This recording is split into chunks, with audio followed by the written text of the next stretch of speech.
Está no ar o Justiça em Questão, a revista eletrônica semanal do Tribunal de Justiça de Minas Gerais. E nesta edição você vai ver os desafios do Juizado Especial Criminal de Belo Horizonte para manter a aplicação da lei. A lei do stalking entra em vigor e agora conduta é considerada crime. A exploração sexual nas estradas e o trabalho do Poder Judiciário para proteger crianças e adolescentes. Que nós temos que entender que uma criança, um adolescente, ele sozinho não tem essa ideia, eu vou me prostituir. Atrás de uma criança ou de um adolescente tem um adulto. As novidades sobre a recuperação dos processos judiciais atingidos por enchente na cidade de Carangola, na zona da Mata Mineira. Após a enchente no Fórum de Carangola, 160 processos foram recuperados e serão devolvidos à comarca este mês. E uma entrevista sobre o projeto piloto Balcão Virtual, lançado pelo Tribunal de Justiça e que permite ao cidadão receber atendimento sem sair de casa. E a finalidade dele é substituir aquele atendimento que era feito presencialmente nas unidades, aos advogados, às partes, Ministério Público, Defensoria, por um atendimento remoto, virtual, através de uma ferramenta de videoconferência. Os juizados especiais criminais permitem buscar de forma rápida e decisiva a reparação de um dano sofrido.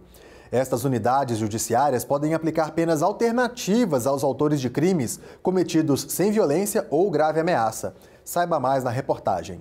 O Juizado Especial Criminal de Primeira Instância tem competência para julgar, conciliar e realizar a transação penal de delitos considerados como crimes de menor potencial ofensivo. E são eles, aqueles crimes onde a pena máxima combinada é de 2 anos, né? E também, ou então, a pena é só de multa. Então, essa é a nossa competência, ela é obrigatória. Chegam aqui ao Juizado Especial Criminal casos de ameaça, lesão corporal leve, injúria, calúnia, difamação, perturbação do sossego, desobediência, desacato, alguns crimes ambientais como a criação ilegal de pássaros, brigas entre vizinhos. São excluídos desse atendimento os crimes contra a mulher, amparados pela Lei Maria da Penha. Durante a audiência entre as partes, o autor do delito penal tem a oportunidade tanto de se retratar com a vítima e se comprometer a reparar o dano ou de fazer um acordo de transação penal com o Ministério Público, podendo cumprir uma pena alternativa como serviço à comunidade, comparecimento em algum curso reflexivo, pagamento de multa ou, dependendo da situação, até mesmo ter a pena extinta. Este promotor de justiça destaca que o benefício do acordo de transação penal só pode ser oferecido a uma pessoa uma vez a cada 5 anos. O Ministério Público, entendendo que foram cumpridas as situações daquela proposta, vai pedir a extinção da punibilidade e o juiz, evidentemente, verificando aqui a adequação do cumprimento dessa proposta, vai extinguir a punibilidade. Efeito prático. Esse fato não pode ser levado em consideração como antecedente criminal. A transação penal ela só é levada em consideração no prazo de 5 anos para impedir uma outra proposta semelhante de transação penal. No caso da vítima, que durante a audiência aceitou suspender a representação contra o autor, mas por algum motivo se arrependeu ou foi novamente importunada, a juíza diz que há a possibilidade de reabrir o processo. Se for ameaça, eu não representei, porque a pessoa me pediu desculpa, falou que não vai fazer mais, e no dia seguinte continuou me incomodando, ou eu desisti, quero continuar com esse processo. Se estiver dentro dos 6 meses do dia que o fato aconteceu, né, e que ela soube quem que era o autor daquele fato, né, daquele delito, ela pode ser retratada da não representação e pedir o processo para prosseguir. Mas se tiver passado esses 6 meses, nada mais pode fazer com relação a esse processo. E se houver outro delito, aí ela pode iniciar um outro processo, mas esse fica encerrado. A perseguição ficou um pouco mais popular no país depois que passou a ser nomeada com um estrangeirismo, o termo stalking. Entrou em vigor no final de março a Lei 14.132, que inclui no Código Penal o crime de perseguição. A lei do stalking entrou em vigor no dia 31 de março de 2021. O nome em inglês significa perseguição, que se caracteriza pela prática de ameaças à integridade física, psicológica, por limitar a capacidade de locomoção da vítima e por invadir ou perturbar a privacidade. Essa perseguição pode ocorrer também nas redes sociais e recebe o nome de cyberstalking. Lilian é professora, mora em Lagoa Santa, região metropolitana de Belo Horizonte. Ela diz que foi perseguida depois de questionar a gestão do condomínio onde mora. Eu comecei a questionar, né, reivindicar meus direitos de consumidora, de cidadã, participar. E aí as pessoas, um grupo de pessoas começou a se aproveitar disso para cometer bullying comigo, né? Uma semana depois, as paredes da minha porta apareceram pichadas. Eu tirei foto, mandei para a administração aqui do condomínio, fiz um boletim de ocorrência, porque uma pichação é um tipo de violência. A lei de stalking fez uma alteração no Código Penal. Atos que antes eram tratados como contravenção penal se tornaram crimes. A lei estabelece a perseguição em qualquer meio. Então pode ser tanto através de uma perseguição física quanto através de uma perseguição virtual. E a pena, ela vai de 6 meses a 2 anos, podendo ser aumentada de metade se a vítima, por exemplo, for uma mulher, for criança, for idoso. Outros fatores que podem aumentar a pena residem na violência com o uso de arma de fogo e se for cometida por 2 ou mais pessoas. Para comprovar a perseguição, é importante guardar tudo o que for possível. Se for possível, a vítima ela deve printar e-mails que forem encaminhados, comentários que forem feitos em redes sociais, mensagens de SMS ou de outro aplicativo qualquer de mensagens para ter a prova concreta do delito. Nessa impossibilidade, quando o crime não deixar nenhum rastro, digamos assim, de prova física, é possível também a prova testemunhal. Como este é um crime de representação, a vítima tem um prazo de 6 meses para apresentar denúncia às autoridades. Lilian fez um boletim de ocorrência. Agora, espera que a história dela sirva para educar as pessoas sobre esse comportamento. Pessoas educadas, não é que elas não cometam violência, mas elas começam a pensar mais no que elas vão falar. No próximo bloco, processos judiciais atingidos por enchente passam por trabalho de restauração.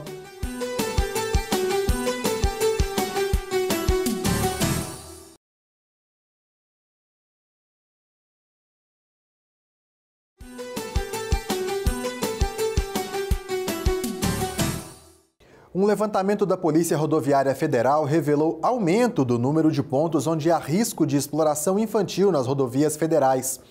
As estradas que cortam o estado de Minas Gerais estão entre as mais vulneráveis do país. Todos os dias, mais de 2 milhões de caminhões percorrem os mais de 78 mil quilômetros de rodovias federais no país, segundo o Ministério da Infraestrutura. O Paulo Azevedo é um desses caminhoneiros. Ele está nas estradas há 37 anos e diz que já viu de tudo, inclusive um crime, a exploração sexual infantil. Para ele, o problema é sério, porque já presenciou que a própria família expõe a criança ou a adolescente a uma situação de vulnerabilidade. A maioria das meninas que vai para o posto é de maior que leva. Elas não vai sozinha também, não.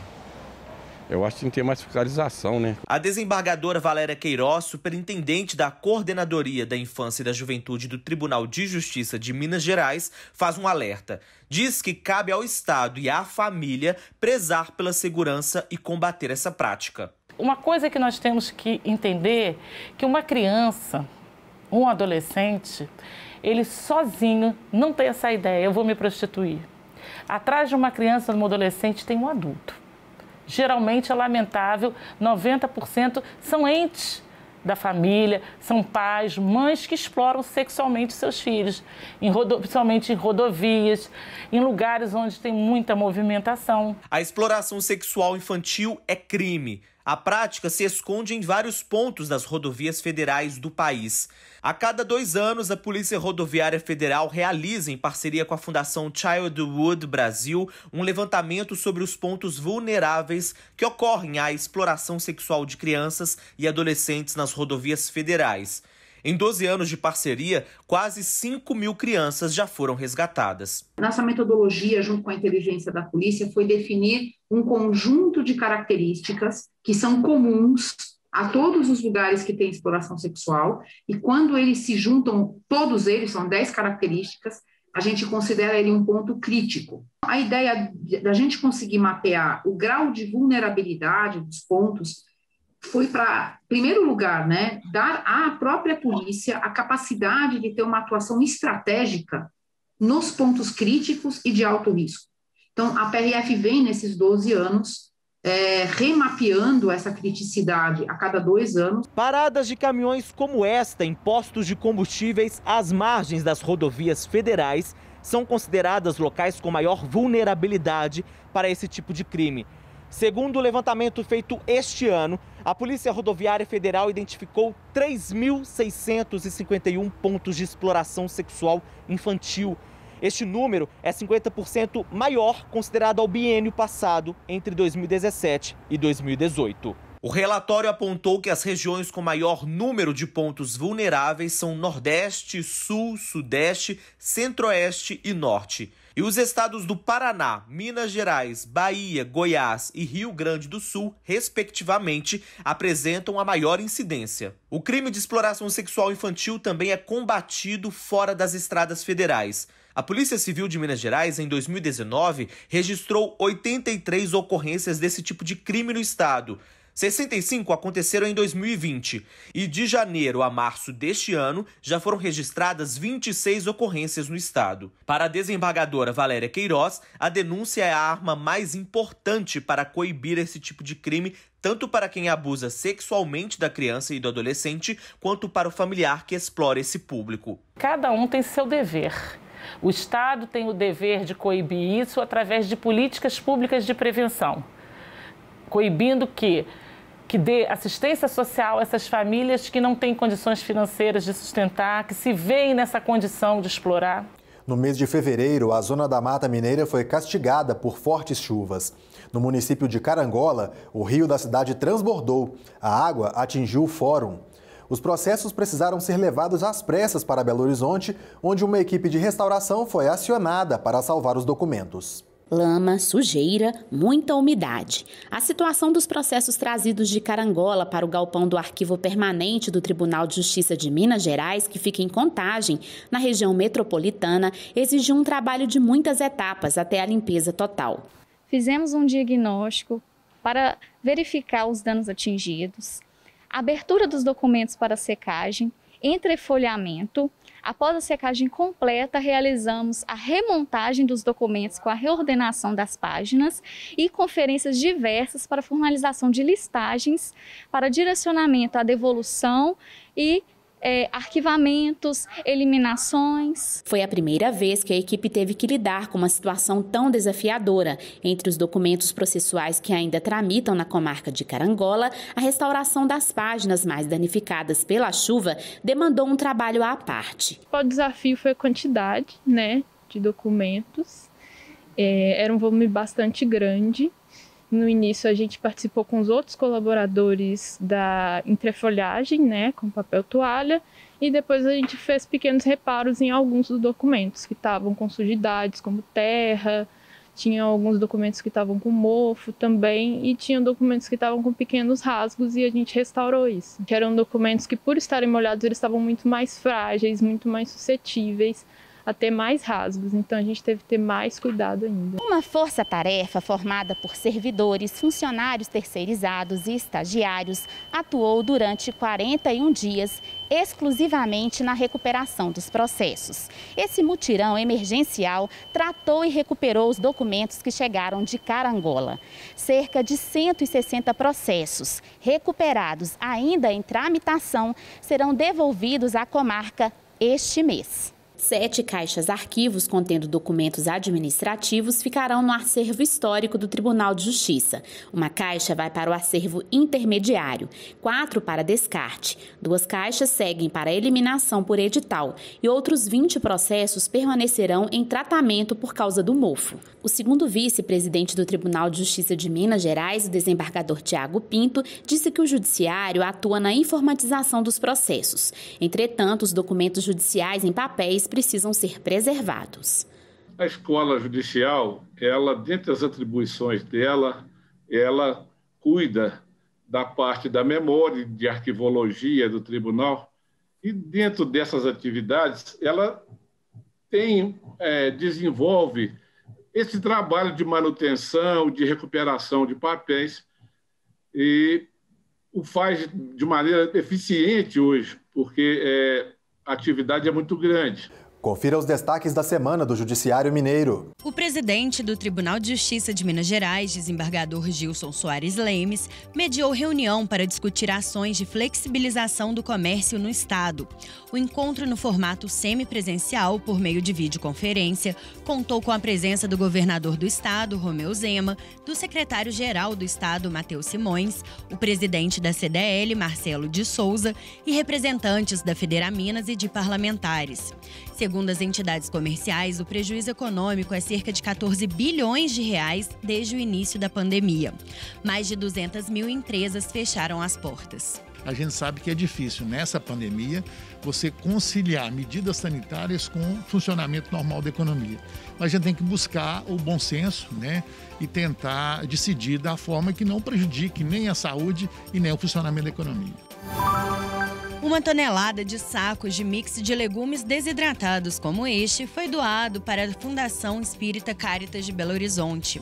O alimento foi comprado através de penas pecuniárias da Vara de Execuções Penais do TJMG, cerca de R$40 mil. O pacote contém macarrão, beterraba, soja, mandioca, batata, cenoura e abóbora e será suficiente para fazer até 40 mil refeições. Por dia, a Fundação entrega cerca de 130 marmitas para pessoas em situação de rua em Belo Horizonte.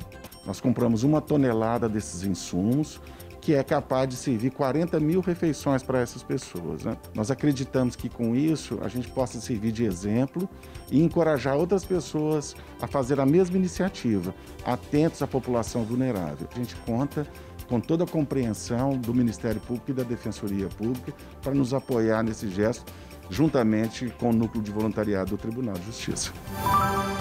O presidente do Tribunal de Justiça de Minas Gerais, desembargador Gilson Soares Lemes, realizou visita ao setor de virtualização de processos no Fórum Lafayette, região central de Belo Horizonte. A tarefa do setor é migrar quase 2 milhões de processos do meio físico para o virtual, atendendo ao programa Justiça Eficiente. Atualmente, a equipe trabalha sobre um acervo de aproximadamente 5 mil processos.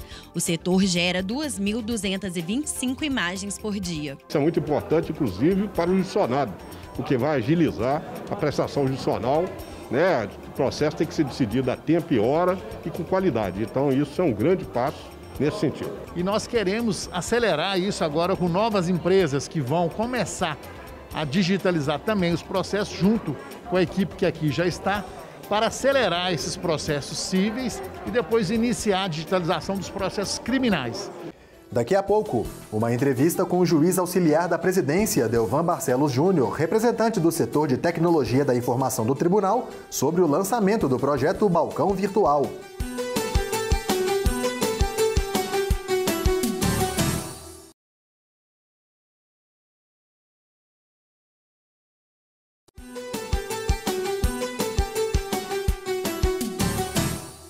O Tribunal de Justiça de Minas Gerais lançou o projeto Balcão Virtual e, por meio dele, o cidadão vai poder solicitar atendimento. Para falar sobre esse assunto, eu converso com o juiz auxiliar da presidência e responsável pela área de tecnologia da informação do TJMG, Delvan Barcelos Júnior. Muito obrigado pela presença, doutor Delvan. Eu que agradeço o convite. Como exatamente funciona esse balcão virtual? Eduardo, o balcão virtual ele foi instituído através da Resolução 372 do CNJ e a finalidade dele é substituir aquele atendimento que era feito presencialmente nas unidades, né, aos advogados, às partes, Ministério Público, Defensoria, por um atendimento remoto, virtual, através de uma ferramenta de videoconferência.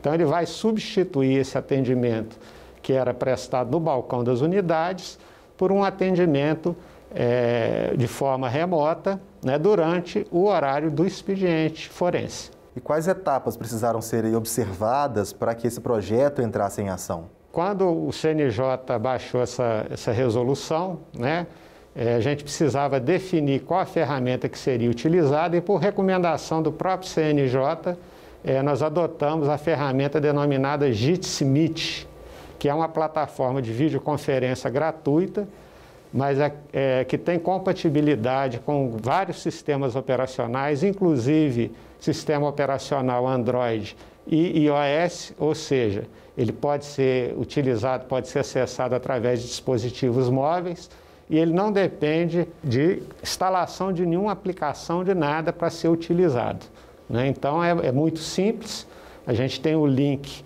das unidades divulgado através do portal do tribunal, então a pessoa que deseja ser atendida, ela vai clicar naquele link e de imediato vai ser então estabelecida uma conexão, vai ser iniciada uma sessão de videoconferência, né? E aí, se houver mais de uma pessoa querendo atendimento na mesma unidade, ela vai aguardar na fila como aconteceria normalmente no atendimento presencial.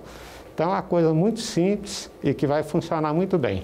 E quais setores vão prestar atendimento através desse projeto?